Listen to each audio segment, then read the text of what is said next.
Assalamualaikum warahmatullahi wabarakatuh. Innal hamdalillah nahmaduhu wa nasta'inuhu wa nastaghfiruh wa na'udzu billahi min shururi anfusina wa min sayyiati a'malina. May yahdihillahu fahuwal muhtad wa may yudlil falam tajid lahu waliyyan mursyida. Asyhadu an la ilaha illallah wahdahu la syarika lah wa asyhadu anna Muhammadan abduhu wa rasuluh. Allahumma salli wa sallim wa barik ala Muhammadin wa ala alihi wa ashabihi wa man tabi'ahum bi ihsanin ila yaumiddin. Amma ba'da. Fa ya ibadallah usikum wa iyaya bi taqwallah. Faqad qala Allah ta'ala ya ayyuhalladzina amanu taqullaha wa qulu qawlan sadida yuslih lakum a'malakum wa yaghfir lakum dhunubakum wa may yuti'illaha wa rasulahu faqad faza fawzan 'azima. Wa qala Rasulullah sallallahu alaihi wasallam man sar'a yakunna akraman nas falyattaqillah wa man sar'a yakunna aqwan nas falyatawakkal 'ala Allah. Ikhwatiddin arsyadakumullah. Berbicara tentang loyalitas ini tampaknya ini menjadi satu perkara yang hendak dimutilasi ya, diamputasi dari tubuh umat Islam. Padahal sebenarnya yang namanya loyalitas itu adalah pilar kekuatan institusi manapun, lembaga sekecil apapun, forum sekecil apapun, komunitas sekecil apapun, kekuatannya ada di loyalitas. Kalau di dalam tubuh itu ibarat daya imunitas ya. Sehingga kemudian tubuh menjadi kebal.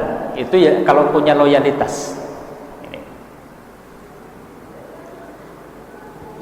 Sekecil apapun itu lembaga, coba bayangkan kalau lembaga semacam keluarga saja yang anggotanya adalah suami, istri, anak, yang mana di dalamnya tidak dihiasi dengan loyalitas, tidak ada kesetiaan, tidak ada komitmen.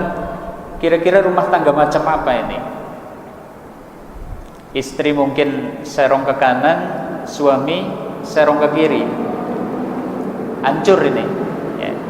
Jangankan badai besar, gelombang saja mungkin akan menghempaskan bahtera rumah tangga semacam ini. Jangankan gelombang, mungkin riak kecil saja akan menggoncang bahtera rumah tangga yang seperti ini. Kenapa? Ketika tidak ada loyalitas. Perusahaan pun sama. Perusahaan, bagaimana perusahaan bisa kinerjanya meningkat, bisa profitnya terus meningkat, itu juga ketika karyawannya memiliki loyalitas. Coba bayangkan kalau karyawan-karyawannya sudah digaji, dikasih insentif, tunjangan ini, tunjangan itu, malah dia sibuk ngompreng ya, nyari kerjaan di tempat lain. Saya yakin perusahaan semacam ini kinerjanya akan turun, bukan tidak mungkin lambat laun bahkan akan gulung tikar. Makanya loyalitas ini pilar kekuatan institusi manapun.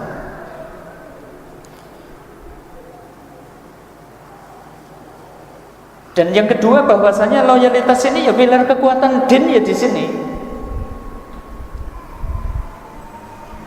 Kalau hari ini mungkin kita mendengar kabar di Rohingya, ternyata saudara-saudara kita muslim yang ada di sana kok kemudian dinistakan, dihinakan, terzalimi oleh orang-orang Buddha yang ada di sana. Kalau mau berpikir balik, ya ini mungkin orang Buddha telah membuktikan loyalitas mereka kepada agamanya. Ya karena mereka loyal dengan agamanya, sehingga kemudian terhadap umat lain dia pun bersikap keras. Nah yang salah kalau ada seorang muslim justru malah loyalnya kepada agama lain. Nah ini yang jadi masalah. Cuma sayang sekali lagi hari ini kayaknya kok organ penting yaitu loyalitas di dalam tubuh umat Islam ini tampaknya hendak diamputasi, dikasih lakop-lakop, julukan-julukan yang buruk, bahwa orang yang loyal dengan agamanya justru dianggap ekstrim, justru dianggap radikal, justru dianggap garis keras. Sementara sebaliknya muslim yang lihat leut itu gimana ini? Ela-elu ya, tidak komit dengan agamanya, malah disebut dengan muslim yang bijak, muslim yang punya wawasan luas, gitu kan? Muslim yang menghargai kebinekaan. Tampaknya upayanya adalah demikian. Lah padahal kaum muslimin arsadakumullah, sesedikit petikan satu ibrah ini, saya ajak semoga ini bisa menjadi ibrah bagi kita semua. Kadang kami ngisi di rumah tahanan Banjarnegara, kami pernah bertemu dengan seorang napi yang mana dia itu pernah satu kamar, satu sel dengan perampok kelas nasional ini, Pak. Jadi perampok saja ternyata pakai kelas-kelasan ini. Ada kelas Semampir, ini kan ada kelas Kalibagor. Nah ini perampok kelas nasional. Kenapa? Ini memang menjadi buron kepolisian RI ya. Hasil rampokan 1 tahun itu tidak kurang dari 10 miliar. Dia spesialis pembobol ATM dan juga toko emas. Kebetulan dicari kemana-mana, ternyata ketangkepnya itu setelah membobol toko emas yang ada di Kalibening, Kecamatan Kalibening, Banjarnegara. Nah, di dalam proses verbalnya dititipkan di rumah tahanan Banjarnegara. Waktu itu satu kamar dengan seorang napi yang kami bertemu dengannya. Ternyata si perampok itu pernah ngomong ini kepada napi yang pernah kami temui. Kami ini, dia kebetulan ternyata seorang asalnya dari Medan, agamanya Katolik.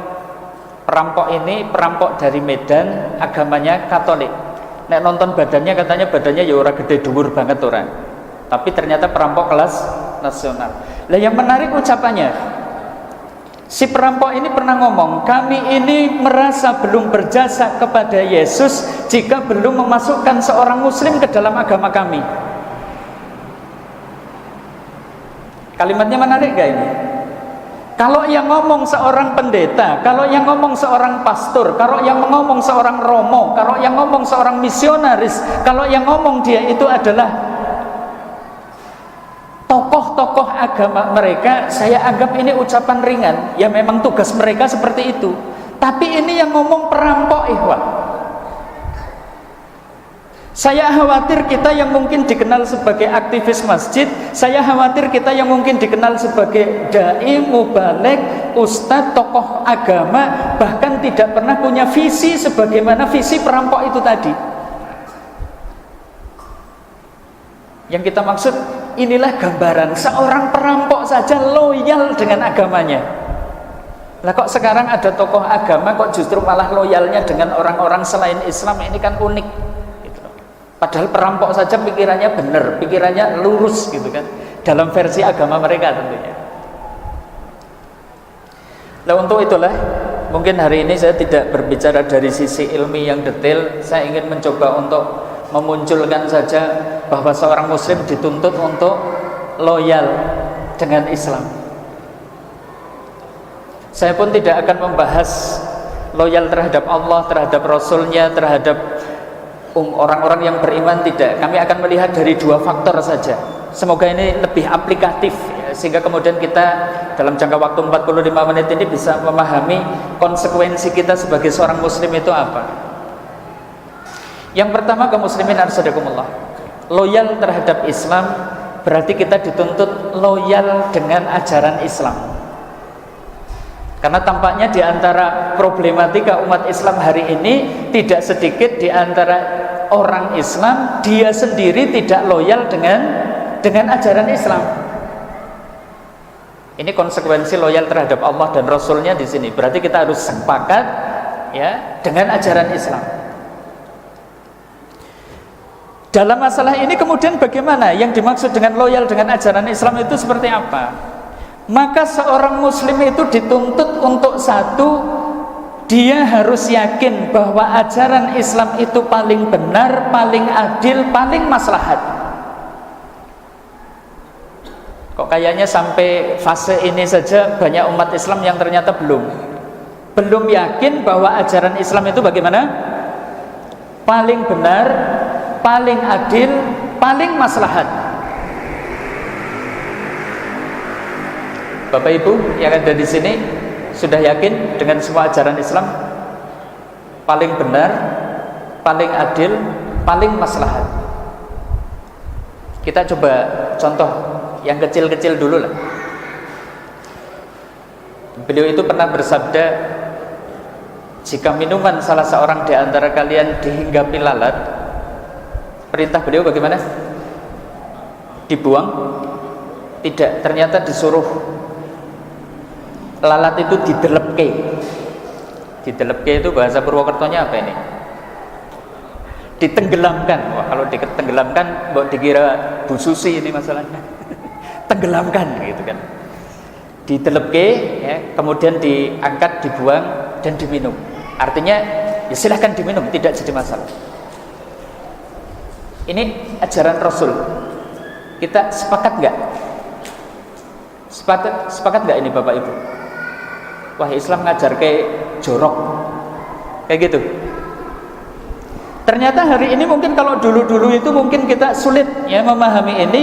Secara medis hari ini ternyata bisa dibuktikan apa yang menjadi sabda beliau itu tadi. Ya. Jadi ternyata yang namanya lalat sayap kiri membawa bibit penyakit, tetapi begitu ditekan dengan beberapa tekanan Pascal tertentu, yaitu melalui jari, ternyata sayap yang ke sebelah kanan itu mengeluarkan antibodi, sehingga kemudian bibit penyakit itu menjadi netral dengannya, diminum pun menjadi tidak masalah. Semakin yakin bahwa ajaran Islam benar, adil, maslahat.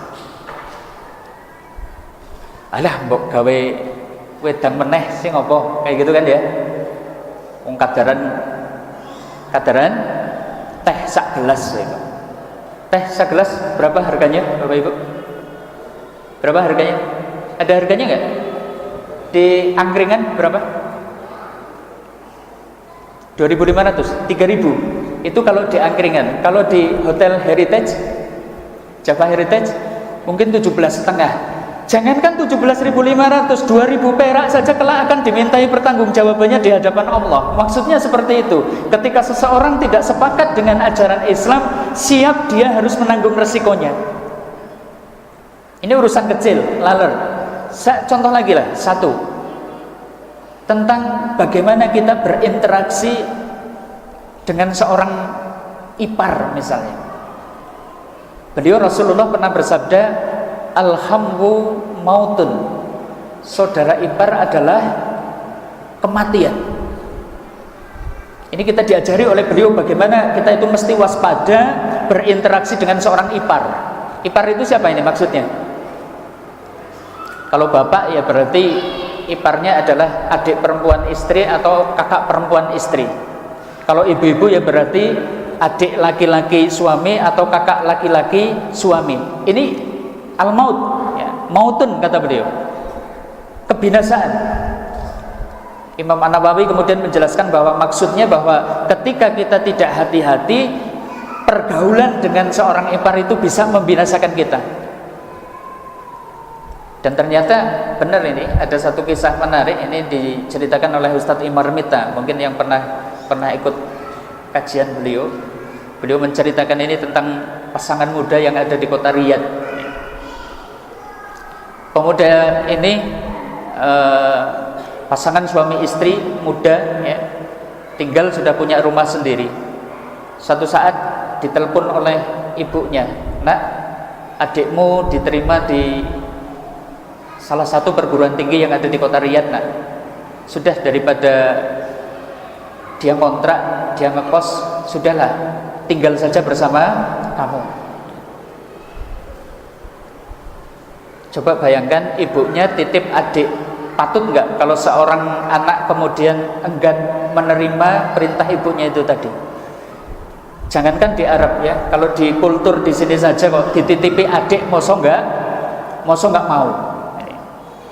Maka akhirnya pun diterima, padahal dia pun faham hadis tadi itu, faham alhambu mautun, saudara ipar itu adalah kematian. Akhirnya tinggal bersama setahun, 2 tahun, 3 tahun, 4 tahun, 5 tahun. Sampai studinya selesai, beberapa waktu kemudian ternyata si suami itu mengalami kecelakaan maut, kecelakaan dahsyat sampai koma. Nah, ketika koma itu kemudian dilakukan observasi ya di seluruh organ tubuhnya itu. Otaknya diobservasi, jantungnya, ginjalnya, ya, paru-parunya, pankreasnya dan sebagainya. Dan ternyata kemudian beberapa waktu kemudian si laki-laki ini bisa tersadar dan sembuh. Nah, ketika pulang dijemput oleh dua anaknya dan istrinya. Waktu itu dokter itu kaget. Itu siapa yang menjemput Anda? Gitu kan. Oh, itu anak saya beserta istri saya. Cuma karena baru sembuh, dokter tidak ingin membuat dia shock, maka dibiarkan pulang. Sampai akhirnya beberapa hari kemudian ketika si laki-laki ini kontrol kepada si dokter, dokter baru menjelaskan, Bapak, sebenarnya ketika Bapak sembuh, pulang, dijemput oleh dua anak yang kata Bapak itu adalah anak Anda, kami kaget Bapak. Loh, kenapa dok?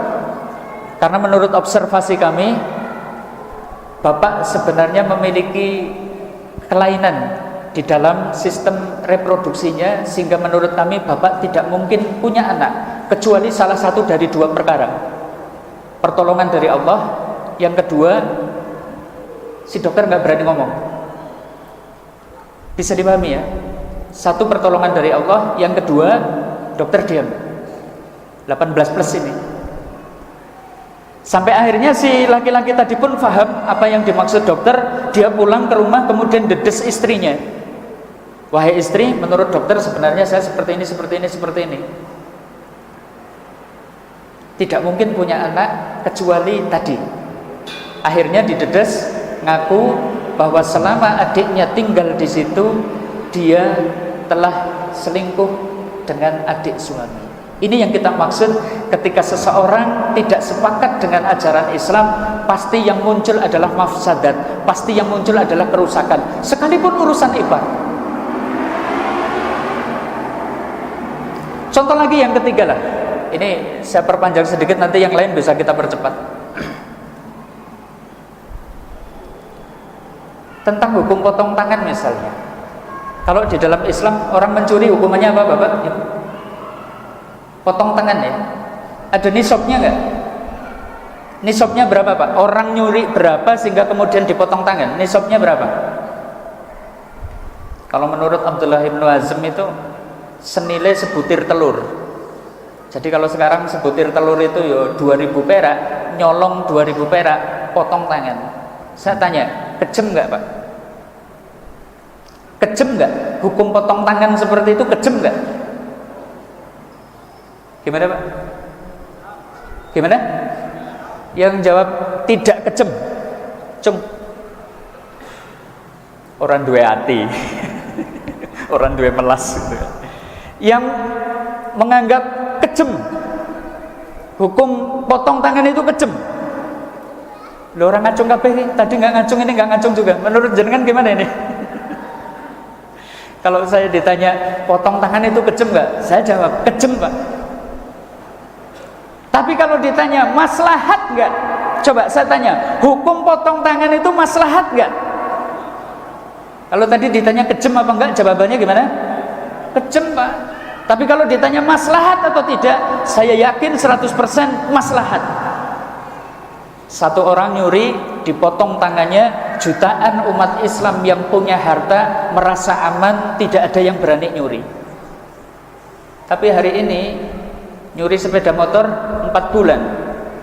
Ketika berada di rutan, ketemu dengan jaringan yang lebih hebat, dikeluarin, pulang, nyuri apa? Nyuri mobil. Masuk lagi ke bui, ketemu lagi dengan mafia yang lebih hebat, pulang keluar, nyuri apa? Kereta api. Ya inilah dampak kerusakannya ketika tidak sepakat dengan ajaran Islam. Satu lagi lah, kalau di dalam Islam zina hukumannya apa Pak? Hukumannya apa? Kalau udah nikah rojam, belum menikah dijilid. Bertentangan dengan hak asasi manusia nggak Pak kalau hukum seperti ini? Bertentangan nggak? Bertentangan. Coba aja nanti bicara human rights gitu kan. hak asasi manusia, piagam hak asasi manusia sedunia, ini bertentangan.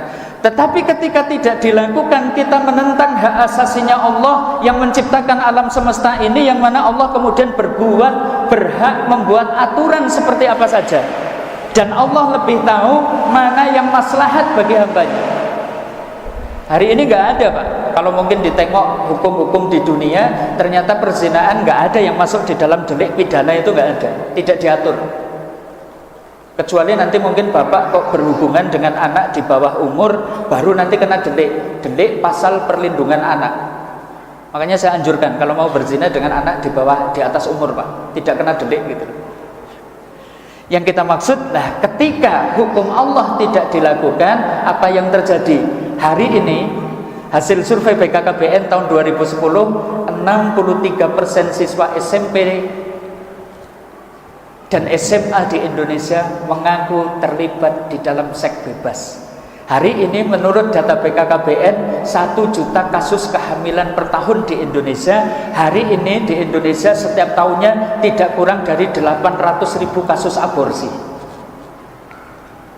Jika aturan Allah tidak dilakukan, maka kerusakan yang akan terjadi. Dari situ kita semakin yakin seorang muslim dituntut untuk yakin bahwa ajaran Islam tadi bagaimana?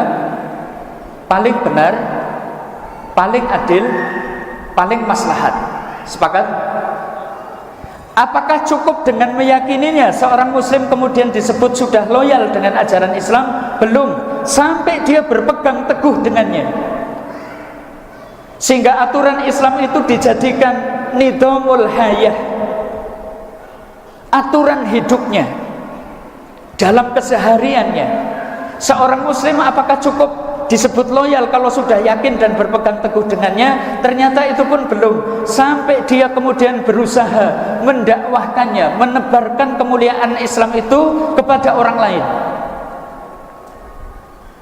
Dan ini bukan hanya tugas Pak Ustadz, Pak Kiai, ulama, ini tugas setiap muslim. Dan kalau sudah 3 ini kita lakukan, yakin, berpegang teguh, dakwah, maka butuh yang keempat, harus sabar di atas dinul Islam. Kalau kita tengok suasana hari ini, tampaknya hari-hari ke depan apa yang dikabarkan oleh beliau itu kayaknya memang akan semakin terasa. Ya'ti 'alan nasi zamanun, akan datang kepada manusia suatu zaman, as-sabiru 'ala dinihi kal qabidu 'alal jamri. Orang yang bersabar di atas agamanya itu seperti menggenggam bara. Sekarang apa saja yang berbau Islam itu disudutkan, Bapak. Lembaga-lembaga Islam, wadah-wadah Islam, institusi Islam dicari titik lemahnya, dibuli sedemikian rupa dan kemudian mencoba untuk dihancurkan. Sama secara perorangan seperti itu. Bapak ibu soleh untuk diri bapak ibu sendiri, saya jamin aman, tidak ada orang yang recoki. Tapi kalau sudah urusannya bapak ibu mau amar ma'ruf nahi mungkar, pasti akan ada yang memusuhi. Maka yang keempat, bersabar di atas dinul Islam. Dan yang kelima, seorang baru disebut loyal terhadap Islam jika dia mau berjuang meninggikan panji-panji Islam. Baru yang semacam ini seorang disebut loyal dengan ajaran Islam. Dalilnya ini Pak, surat An-Nisa ayat 65, bahwa seorang muslim harus sepakat dengan ajaran Islam. Allah Ta'ala berfirman, a'udzubillahi minasyaitonirrajim, fala wa rabbika la yu'minuna hatta yuhaqqimuka fima shajaru bainahum thumma la yajidu fi anfusihim harajan mimma qadaita wa yusallimu taslima. Ini loyalitas. Ayat ini menarik karena Allah Ta'ala bersumpah dengan namanya sendiri, fala wa rabbika, maka demi Tuhanmu, la yu'minuna, pada hakikatnya mereka belum beriman. Siapa ini? Mereka di dalam ayat ini siapa? Siapa yang disebut belum beriman itu siapa? Setiap muslim, setiap orang yang bersahadat, setiap orang yang KTP-nya Islam, setiap orang yang merasa dirinya Islam pada hakikatnya belum beriman.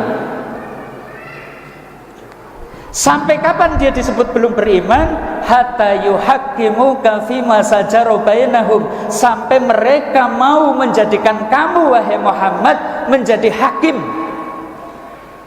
fima sajara bainahum, di dalam setiap perselisihan perkara yang mereka perselisihkan.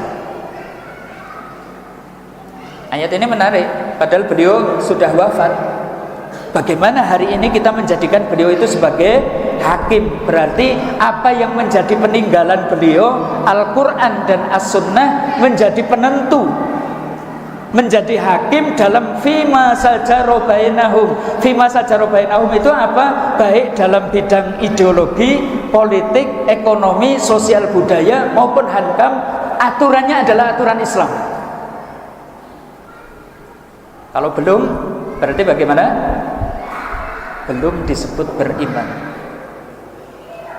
Itu pun dengan tambahan summa la yajidu fi anfusihim harajan mimma qadaita, kemudian tidak didapati di dalam diri mereka harajan. Apa ini harajan? Harajan itu ekspresinya biasanya gini, ketika orang itu tidak sepakat dengan salah satu aturan Islam, kemudian keluar dari mulutnya gimana? Kalau ditulis gimana ini? PCZZZ. Ada maknanya nggak kalimat seperti itu? Ada maknanya? Maknanya tadi harajan. Ngaji, tiap ngaji dengar-dengar wa ahalallahul bai'a wa harrama riba. Allah menghalalkan jual beli, mengharamkan riba. Kenapa? Kok ekspresinya tadi gimana?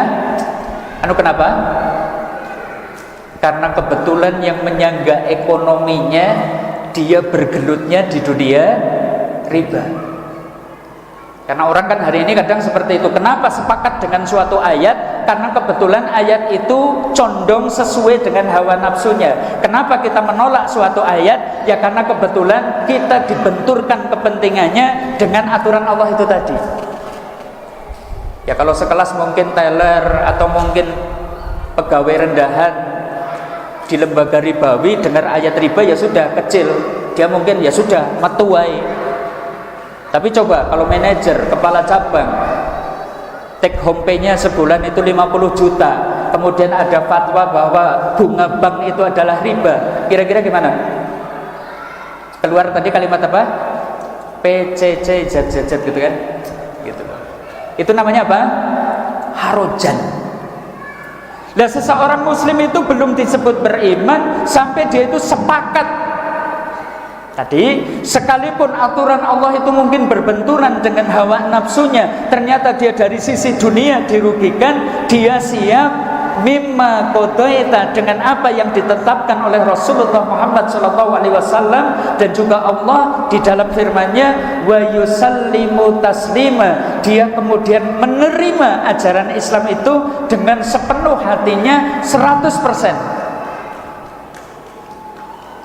Makanya kalau ada seorang muslim menerima ajaran Islam 99%, menolak 1% saja, dia kena ayat ini, fala wa rabbika la yu'minuna, maka demi Tuhanmu mereka belum beriman.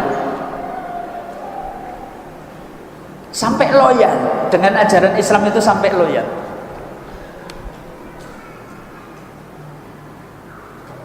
Jangan keliru, bukan berarti orang yang masih bergelimang di situ berarti masuk kategori tidak beriman, belum, itu kan tidak mesti. Mungkin ada, sebenarnya saya sepakat riba haram ini, tapi saya masih belum bisa ini keluar dari belitan riba ini. Orang ini tidak terkena ayat ini.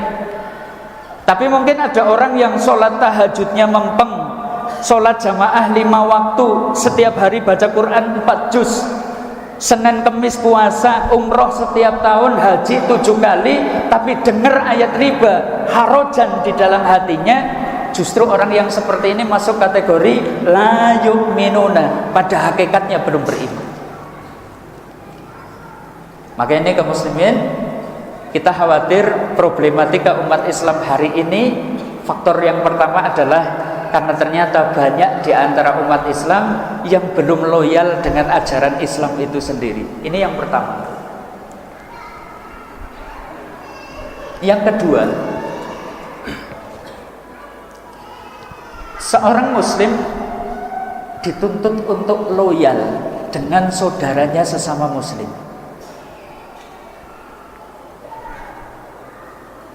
Dengan orang-orang yang beriman.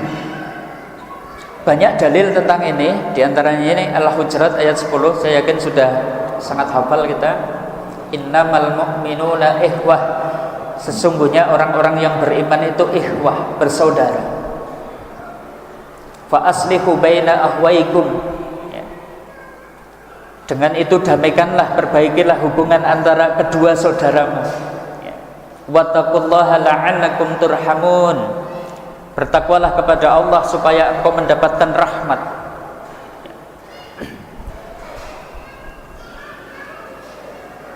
Ikhwah, ini pilar kekuatan.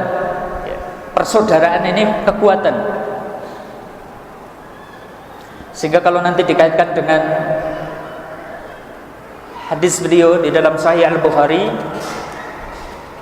kesempurnaannya sampai mestinya seperti ini. Tarul mu'minina fi tarahumihim wa tawaddihim wa ta'atufihim kamasalil jasad. Kalian akan melihat orang yang beriman di dalam hal tarahum, saling menyayangi, wa tawaddihim, saling mengasihi, mencintai, wa ta'atufihim, mengasihi, kamasalil jasad, seperti satu tubuh. Mukmin, nggak peduli dia Muhammadiyah, nggak peduli dia NU, nggak peduli dia SI, nggak peduli dari dia kelompok manapun, sebenarnya dituntut innamal mu'minuna ikhwah. Sampai kemudian dalam taraf seperti itu tadi, di dalam hal tarohumnya, di dalam hal saling mencintainya, di dalam hal saling mengasihinya, kama salil jasad. Ini kekuatan. Tapi hari ini kadang kan tidak.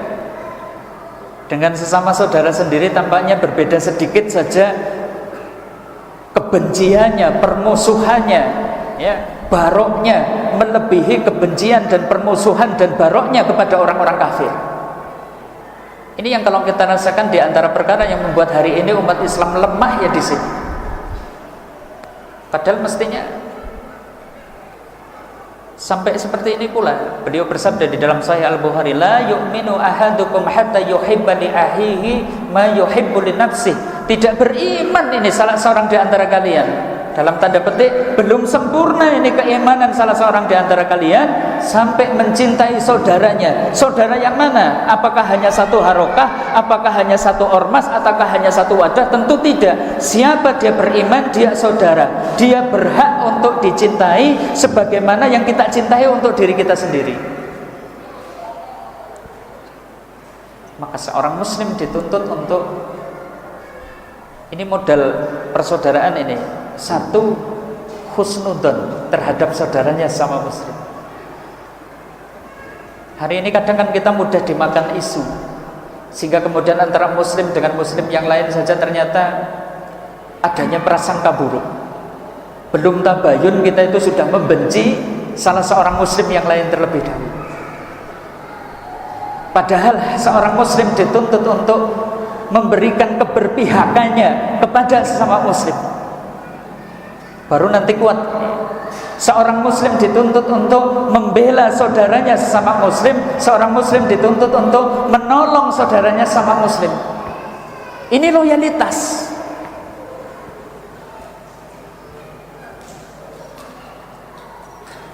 Yang kalau dikaitkan dengan fenomena kebelakangan ini kan,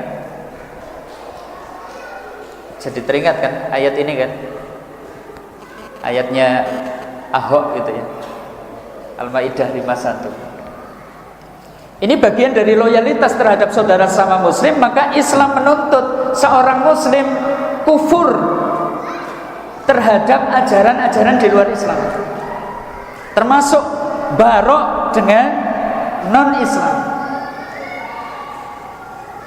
Ya ayyuhalladzina amanu la tattakhidul yahuda wan nasara awliya. Wahai orang-orang yang beriman, jangan kamu jadikan orang Yahudi, orang Nasrani itu menjadi aulia, yang kita berikan keberpihakan, yang kita berikan loyalitas, yang kita berikan kecintaan kepadanya. Ba'duhum awliya'u ba'd, sebagian mereka adalah loyal terhadap sebagian yang lain. Dan ternyata ada ancamannya. Wa may yatawallahu minkum fa innahu minhum. Siapa di antara kalian yang loyal, memberikan keberpihakan, loyalitasnya kepada mereka, ya, bukan kepada orang yang beriman, fa innahu minhum, maka dia adalah bagian dari Yahudi dan Nasrani itu tadi. Ulama ijma maknanya adalah keluar dari Islam. Wa may yatawallahu minkum fa innahu minhum.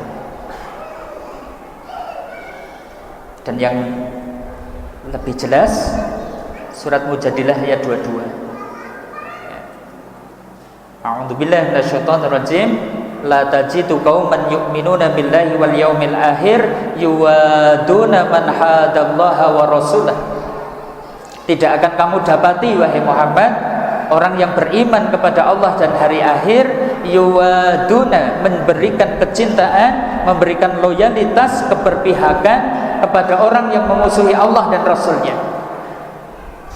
Bahkan sampai ditekankan walau kanu aba'ahum, sekalipun mereka itu adalah musuh, bapak-bapak mereka, sekalipun dia itu adalah abna'ahum, anak-anak mereka, wa ikhwanahum au ashiratahum, sekalipun itu adalah saudara atau keluarga mereka. Tapi kalau memusuhi Allah dan Rasulnya, pantang seorang muslim memberikan loyalitas, kecintaan, keberpihakan kepadanya. Dari situ kaum muslimin, saya jadi teringat ini kisahnya Ka'ab bin Malik. Kita petik ibrah, belajar loyalitas dari beliau.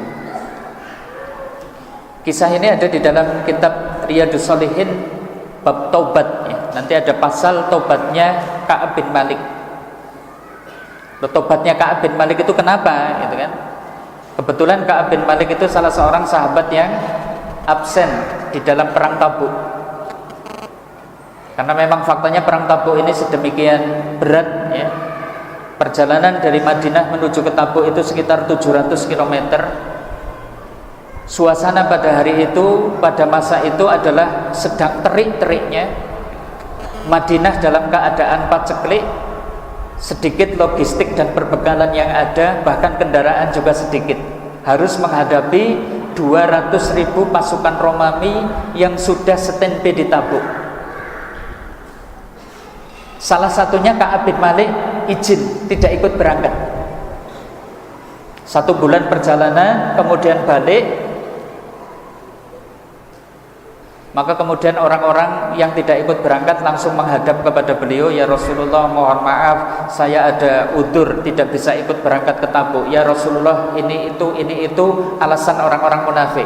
Cuma Ka'ab bin Malik dengan jujur kemudian menceritakan, ya Rasulullah, badan saya sehat, saya tidak punya udzur, bahkan saya punya perbekalan untuk berangkat tapi tidak berangkat. Mohon kepada Allah agar Allah mengampuni saya. Maka kemudian Rasulullah memutuskan agar Ka'ab bin Malik diboikot, dikucilkan, tidak boleh diajak bicara, tidak boleh diajak berinteraksi. 40 hari bahkan Rasulullah memerintahkan agar istrinya juga menjauhi Ka'ab bin Malik. Sempit dadanya Ka'ab, di tengah-tengah manusia ternyata tidak ada yang mau mengajak bicara kepadanya. Di saat itu Raja Hosan, penguasa negeri Syam, mendengar kabar bahwa Ka'ab bin Malik sedang dikucilkan. Dia menulis surat, ditujukan kepada Ka'ab bin Malik, dikirimkan kepada kurirnya, diberikan. Isinya apa? Dari Raja Hosan, penguasa negeri Syam, untuk saudaraku Ka'ab bin Malik. Saya mendengar saudara-saudaramu telah mengucilkan Anda. Dikucilkan ini Ka'ab bin Malik. Raja Hosan tahu, sungguh ini adalah tidak layak, Anda orang mulia, tidak patut diperlakukan seperti itu. Sudahlah, bergabunglah dengan kami, saya janjikan separuh kerajaan menjadi milik Anda. Coba kita hidupnya lagi susah, tidak ada kerjaan, penghasilan nggak ada, keluarga sakit-sakitan, tiba-tiba mungkin Yayasan Kanisius datang, Pak Junianto, saya dengar saudara-saudara Anda tidak peduli dengan Anda padahal Anda sedang kesulitan. Sudahlah, Anda bergabung dengan yayasan kami, separuh aset yayasan jadi milik Anda. Kalau kita diiming-imingi kayak gitu, kira-kira gimana? Bisa jadi goncang. Tapi Ka'ab bin Malik begitu baca, beliau langsung komentar, ini musibah. Dibakar surat Raja Hosan, dan ini adalah gambaran. Seperti itulah loyalitas seorang muslim mestinya. Sehingga nanti yang muncul setelah loyalitas tadi, mestinya yang muncul adalah pribadi dengan karakter sebagaimana karakter yang disebutkan di dalam surat Al-Maidah ayat 54. Loyalitas buahnya adalah seperti itu tadi, seperti yang disebutkan di dalam surat Al-Maidah ayat 54, yang mana di sana Allah Ta'ala berfirman, a'udzubillahi minasyaitonirrajim, ya ayyuhalladzina amanu may yartadda minkum an dinihi fasawfa ya'tillahu biqaumin yuhibbuhum wa yuhibbuna. Wahai orang-orang yang beriman, may yartadda minkum an dinihi, siapa di antara kalian yang murtad dari agamanya, fasawfa ya'tillahu biqaumin, maka Allah akan mendatangkan untuk kalian suatu kaum yuhibbuhum, yang mana Allah mencintai mereka, wa yuhibbuna, mereka mencintai Allah, adillatin 'alal mu'minin, a'izzatin 'alal kafirin, yang lemah lembut terhadap orang-orang yang beriman, keras tegas terhadap orang-orang kafir. Loyalitas buahnya itu lembut terhadap orang beriman, keras terhadap orang kafir. Bukan kebalik, dengan sesama muslim keras sekali, bahasanya kasar, sukanya menyalahkan, tapi dengan orang kafir sepertinya tidak pernah ada statement yang intinya adalah ingin menunjukkan ketegasannya. Mestinya loyalitas munculnya seperti ini, adillatin 'alal mu'minin, a'izzatin 'alal kafirin, yang kemudian yujahiduna fi sabilillahi wa la yakhafuna laumata laim, yang kemudian dia juga berjihad di jalan Allah, tidak takut dengan celaan orang-orang yang mencela. Dzalika fadlullahi yu'tihi may yasha wallahu wasi'un 'alim. Ini buah dari loyalitas yang benar, yakin dengan ajaran Islam, loyal dengan saudara-saudaranya sama mukmin. Bapak Ibu, saudara-saudari, ikhwani wa akhwati fiddin, arsyadakumullah. 45 menit jatah kami, saya sudah kebablasan 3 menit. Tapi gambaran globalnya seperti itu. Di antara problematika umat hari ini adalah tampaknya banyak umat Islam yang belum loyal dengan Islam itu sendiri. Coba bayangkan, seandainya tentara yang muslim loyal dengan Islam, seandainya polisi yang muslim loyal dengan Islam, seandainya pedagang-pedagang, pengusaha-pengusaha yang muslim loyal dengan Islam, seandainya para cendekiawan, orang-orang pinter yang muslim loyal dengan Islam, saya yakin tidak ada yang berani menistakan Islam. Islam akan kuat, Islam akan jaya, karena inilah pilar kekuatan bagi agama kita, yaitu ketika kita memiliki kesetiaan, komitmen terhadap Islam itu sendiri. Demikian ikhwah, Bapak Ibu, saudara-saudari kaum muslimin arsyadakumullah yang bisa kami paparkan. Semoga memberi gambaran aplikatif seputar loyalitas seorang muslim ini tadi. Ada benarnya dari Allah, ada salahnya dari diri kami pribadi. Billahi taufiq wal hidayah. Assalamualaikum warahmatullahi wabarakatuh.